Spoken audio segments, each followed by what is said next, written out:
la nivel internațional se practică construcția în public, adică building în public.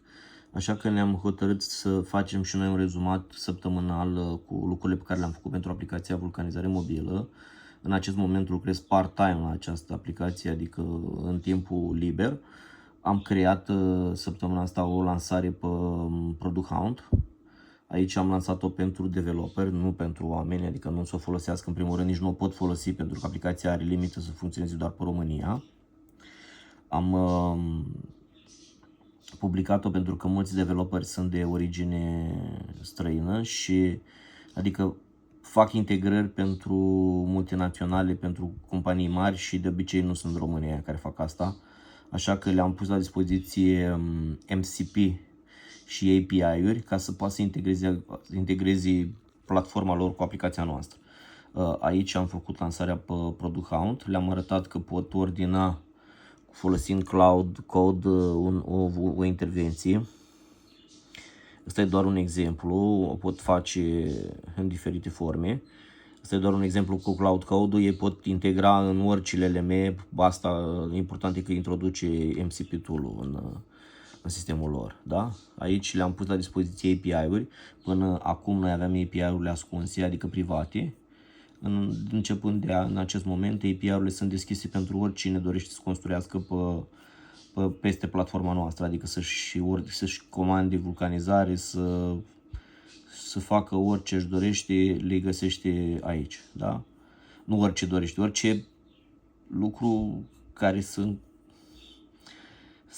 se combină cu treaba noastră, adică nu faci intervenția iurea, nu trimiți astea pentru că vei fi blocat și vei fi sancționat conform legilor. Da? Avem aici API-uri deschise, avem puțin marketing ca să vadă lumea despre faptul că noi am integrat API-uri publice și MCP tool-uri. Am realizat și o extensie de Chrome prin care domnii care lucrează în birouri, lucrează să zic așa, în centrale pentru solicitări, pot descărca extensia Chrome. În acest moment nu am instalat, din păcate, nu m-am gândit. Și pot ordina la adresa pe care doresc, ei pot ordina o intervenție de vulcanizare mobilă. La fel și cu Firefox-ul, avem extensie și pentru Firefox.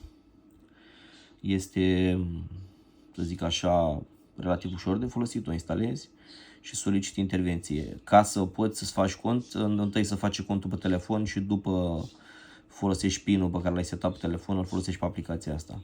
În fine, dacă aveți întrebări, vă rog frumos să mi le puneți, sunt curios ce alte integrări ați introduce voi. Dacă aveți, nu știu, dacă sunteți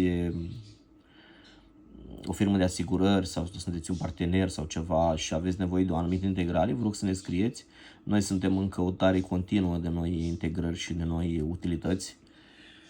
Aplicația noastră în acest moment are o acoperire destul de mare în România, avem destui parteneri.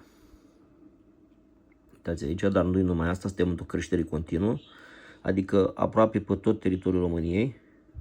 Mici excepții pe aici pe jos, pe la Craiova, da, s-au rezolvat zilele astea și pe aici. Și aici sus sunt mici probleme în care, să zicem așa, pe timp de noapte târziu, de obicei nu prea găsim